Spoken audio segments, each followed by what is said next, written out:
Superintendent of Concord Schools, Dan Funston. Dan, welcome. Thanks, Bart. Thanks for having me. Yeah, counting down the days. Do you have senioritis?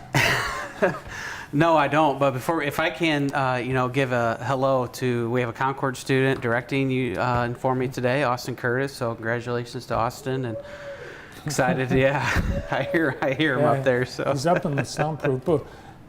Could you hear that? Yeah. Austin has been fantastic. Yeah, We've loved he's a great having him. Graduate, soon to be a graduate, class of 2019 at Concord Schools, also at the Career Center, and he's been with us all year. Yep, great kid. We're gonna miss him. I will too when he's not around. Yeah, he's at my house a lot. So.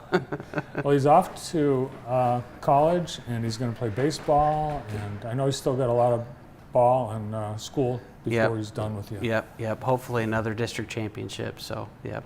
That'd make 9 or 10 in a row for us. So. That'd be awesome. Yep. Yeah, and a lot of people, 9 in a row. Yeah. 9 in a row. A lot of baseball and softball players were disappointed this past weekend as the Alcoholic Diamond Classic got rained out. The fields were unplayable.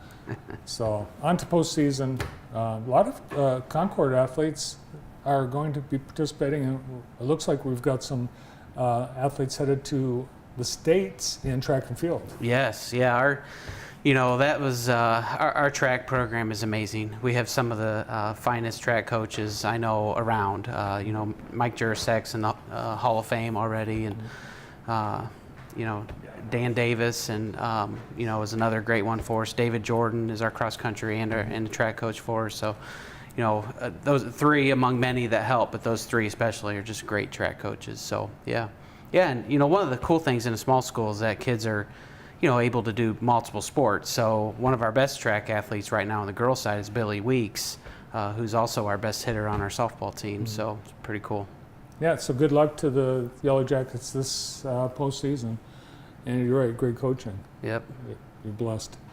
All right, so how many will be marching on graduation day?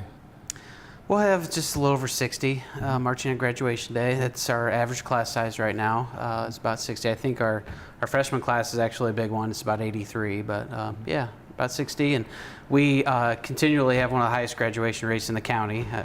Make sure I have that plug in there. And so, again, we're above 90%, well above 90%. Most of our kids will make it. So, great. Yeah. And when's graduation day? June 2nd, Sunday at 1 o'clock. And hopefully outside. No, it's in the gym. Oh, in the gym. Okay. Yeah. All right. Not taking chances. Yep. Well, we've been able to see Concord on JTV over the last few weeks as we covered the robotics championships, both here in Jackson County, but Full Metal Jackets really are the stars of the county when it comes to robotics. Yeah, I had one colleague, superintendent of mine, said, "Man, you guys are just scary when you show up." So, we're, I think very successful. We made the World Championships again 3 years in a row. We're semifinalists at the state finals. Won a blue banner, which means we're on the winning alliance in Battle Creek earlier in the year. And the level, just in the couple of years I've been here, the level of robots every year just keeps getting more complex in the things that they're able to do. So, yeah, we're really excited. Make sure everybody knows it's K-12 robotics program. Actually, probably started about 2nd or 3rd grade, but I think that's a big key to our success too. We get them excited at a really young age, and we took groups of young kids to some of the competitions to see our high school kids competing, and it's a great program. Yeah. And you don't have to be a huge school to be successful in robotics, and you just said the key to your success is getting the program started early and getting kids interested early. Absolutely, and another key would be our relationship with Castor Concepts. Castor Concepts, they're Dr. Elmer Lee is their head of engineering there, and he's our mentor on our team, and the partnership with Castor Concepts has been invaluable to the success. And also, the partnership that we have with them with the internships they provide our kids. Tyler Brett's being the JAMA Student of the Year, and they have 4 or 5 of our kids out there doing internships and on-the-job experience, which is from robotics. So, yeah. And those kids, I'm guessing they're probably interested in continuing after high school in some sort of program that would either include robotics or even making some sort of career out of it. Yes, absolutely. Some sort of engineering field, that's kind of having that engineering mindset is what Dr. Lee talks about a lot, is that, we want to teach our kids to problem solve, but that you're going to have to test things out, fail until it works. And so that translates to a lot of occupations. And I know Castor Concepts, like other manufacturers that partner with schools, are hopeful that they're going to get tap into a pipeline where future employees are coming from your school. Absolutely. It's hard, it's hard to find employees in any field, but engineers is especially that. And so I know that it's a win-win for both sides. Great. So you had success with bond passing, and now we are seeing the results of that. What are the construction projects going on? Yeah, well, just thank our community again. A lot of progress. We did pass the bond a year ago, and then we were able to renew our sinking fund a couple weeks ago on top of that. And so major progress to our facilities. Right now, some of the pictures I know that are going there, all new windows at our K-8 building, which will be a major upgrade. A lot more natural light let into the rooms as well. New entrances, some new drop and drive zones at the front of the schools, just to improve safe and secure. There's a picture of safe and secure entry that we have. There's a before and after. You can see just the level of natural light versus what we had before. It's just been great. Teachers and kids And those just love it. Those were originally windows 100 years ago. They were, yeah, yep. And then for energy efficiency, and now windows have come back around where they're pretty efficient. We're replacing the 1960 classroom furniture, you can see, replacing lockers. Those are original to the building, I believe, as well. This is a science lab. Our science labs will be completely redone this summer. That area there is kind of going to be opened up to a student lobby area. That's going to be just an area for kids to be kids and feel some ownership of the school. You can see what it's going to look like here after the construction's done. Nice. I'm going to call it the Hive. So, yep, and here's our media center. That, again, all completely renovated, all new furniture in the media center. Open it up with a lot more windows, some modern environments in that space too. So, yeah, we're really excited. Austin is upset that you're waiting till after he graduates to do all this work. Austin's welcome back anytime. Yeah.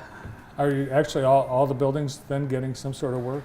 Yeah. The K-8 building is getting all new windows, new doors, new safe and secure entry.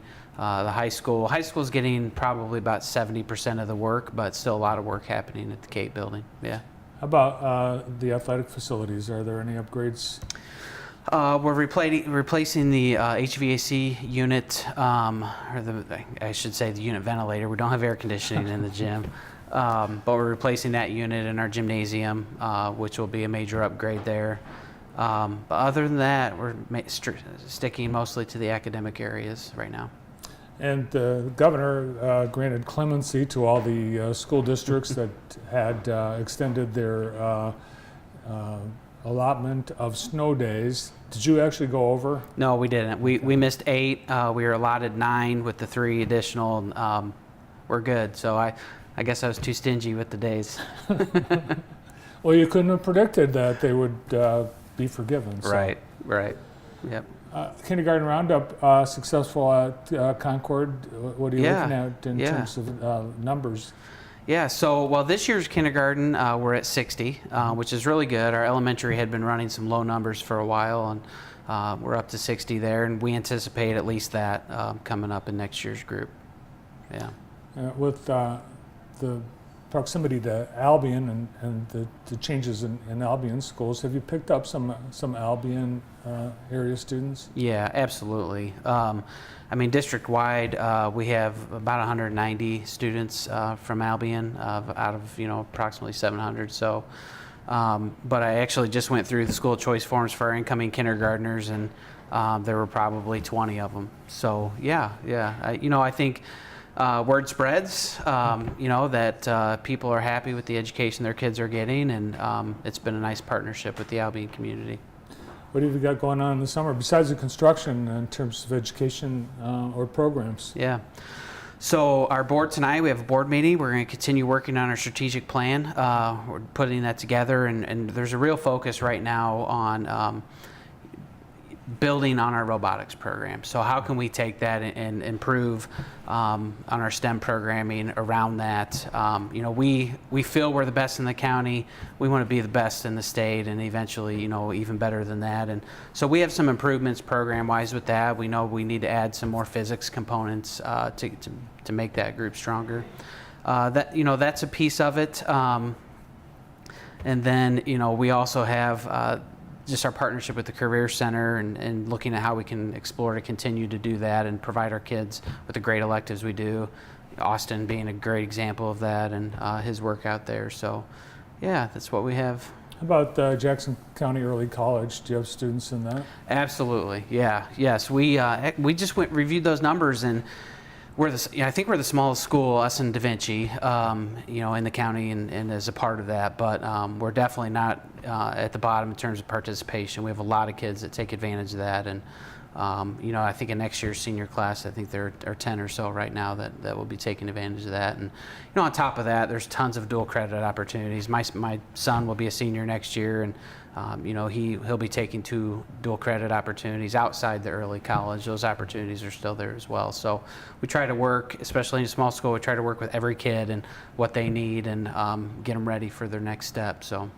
Where is the class of 2019 off to? Do you have an idea yet on what schools or what careers people are headed to? Yeah, well, I think we have 3, last I counted, going to the University of Michigan.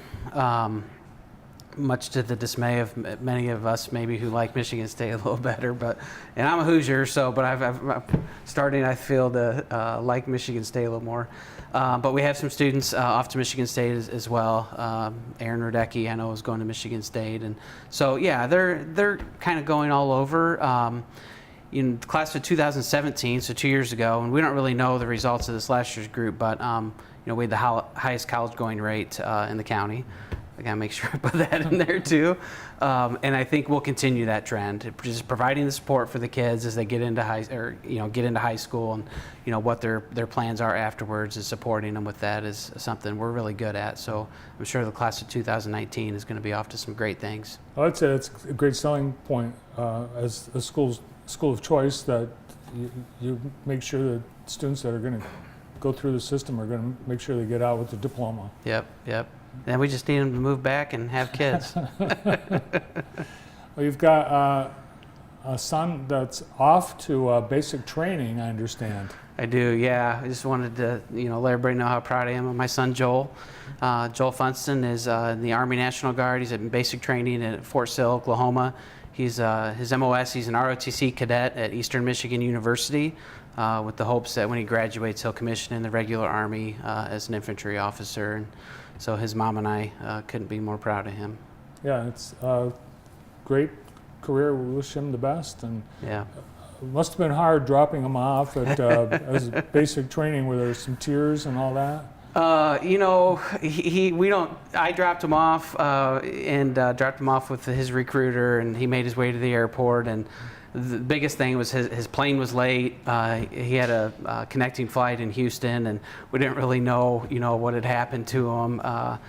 Finally got a text from him that he was on a plane to Oklahoma with some other recruits that were heading out there as well. And so, yeah, we're looking forward to hearing from him. It's been a week now, and haven't heard from him. So, well, I don't think you will, because yeah.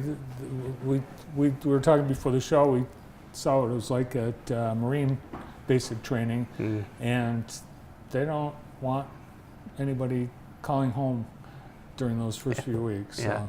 They're men now. Yeah, so, that's yeah. right. Yep. He'll be a man definitely when he gets out. Yep. Well, the cost of college really is one thing I know it's a concern among everyone in education, but there's a great example of how someone can get college paid for by being in the ROTC. Absolutely, and that's not why he did it, but it's definitely his mom and I are happy that is one of the benefits for sure. Yep. Did you see over the weekend at the Morehouse College graduation, one of the alumni who was a guest speaker, he's very rich, a billionaire. He gifted the class of 2019 with forgiveness of their debts. He's taking on all their debt, college debt. Wow. $40 million. Wow. Yeah. That's terrific. It's amazing that someone did that. Yeah. But when you think about all that, of one college class having $40 million in debt, that's a lot to take into the world. It is. We have a long way to go to make college affordable. Yeah. Yeah. All right. Well, have a great rest of the school year, and thanks for coming in today. Thanks, Bart. Appreciate it. Good to see you. Superintendent of Concord Community Schools, Dan Funston.